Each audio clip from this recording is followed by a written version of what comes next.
actually be wonderful if we could get along with Russia? Wouldn't that be nice? If we get along with Russia, we go out together with others, and we knock the hell out of ISIS. Wouldn't that be great? So that was August of 2016. Wouldn't it be great if we got along with Russia? It turns out that voters agreed with that view. They elected Donald Trump president just 3 months after he said that. But permanent Washington was appalled, scandalized, really.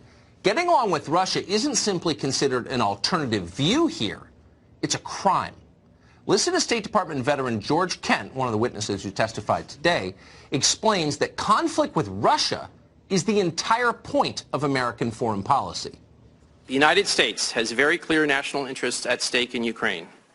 Ukraine's success is very much in our national interest, in the way we have defined our national interest broadly in Europe for the past 75 years. Our strategic aim for the entirety of my Foreign Service career is not possible without a Ukraine whole, free, and at peace, including Crimea and the Donbass, territories currently occupied by Russia.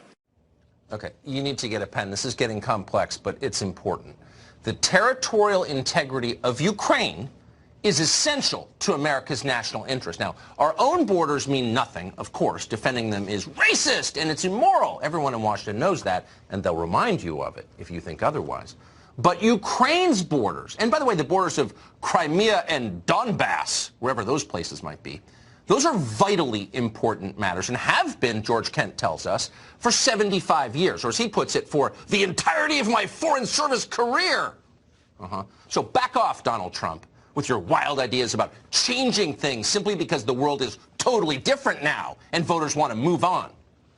Moving on isn't allowed here. Change is prohibited. Career bureaucrat William Taylor agreed. Ukraine is a strategic partner of the United States, important for the security of our country, as well as Europe. Ukraine is on the front line in the conflict with a newly aggressive Russia. Okay, for God's sake, America, listen to what this man is saying. And we're quoting, Ukraine is on the front line in a conflict with a newly aggressive Russia. So we need Ukraine like a drowning man needs a life ring. Or more precisely, like an alcoholic needs a drink. We've been doing it this way for so long that we are addicted. Too many careers depend upon keeping our assumptions exactly where they were in the fall of 1977, when fighting the Soviet menace consumed the lion's share of our federal budget. And by the way, if we don't, they could invade Afghanistan, which is strategically essential, as you know. So here in Washington, that's what we're doing. Our real fear is that the rest of America will at some point discover that the Soviet Union no longer exists. We're afraid they'll learn that Russia's economy is now the size of Italy, that their military budget is 1/10 of ours, that their only aircraft carrier needs to be towed around the ocean because it's broken, that their best scientists and engineers have moved to New Jersey, leaving them unable to build a working escalator. That, if we're really being honest here, Russia poses no threat to the United States at all. Washington doesn't want you to know that, which is why William Taylor and George Kent and many of their friends spend all day insisting that Russia remains a mortal threat to our country. Ultimately, Ukraine is on a path to become a full security partner of the United States within NATO.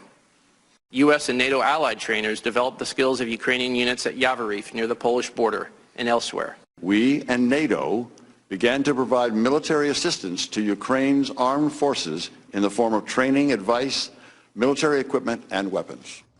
Man, feel better? Rest easy, America. NATO is providing critical military assistance to our key ally, Ukraine, in a struggle against Leonid Brezhnev and the Red Army. We're fighting them in Korea. Why? So we don't have to fight them in Cleveland. That's what they're telling you. That's what they're demanding that you believe. Trump, by the way, disagrees with that. He's saying things like this. If you look at the Ukraine, we're the ones always fighting on the Ukraine. I never hear any other countries even mentioned. Ukraine's very far away from us. How come the countries near the Ukraine, surrounding the Ukraine, how come they're not opening up and they're not at least protesting? I never hear anything from anybody except the United States. What I'm saying is NATO is obsolete. NATO is obsolete, and it's extremely expensive to the United States, disproportionately so. Ukraine is very far away from us. That could be Trump's campaign slogan. In fact, let's hope it is Trump's campaign slogan. Now, it's not a sentence that's going to get you 800 on the SAT, obviously, but there is a kind of simple brilliance to it. It implies a question that official Washington cannot answer. And the question is this: why exactly are we doing things this way? How does it help America? For daring to ask that question, which is the only question that matters ever, they are impeaching him. Listen to Adam Schiff admit that. While the founders did not intend that impeachment be employed for mere differences over policy, they also made impeachment a constitutional process that the Congress must utilize as necessary. You want to know what the left is up to? It's not hard, actually, to divine what they're up to. There's a code. Write this down. Listen carefully to what they deny. That is always the real answer. So you're not supposed to impeach a president over policy differences, says Adam Schiff, and he's right about that. And yet that is exactly, indeed precisely, what they are doing.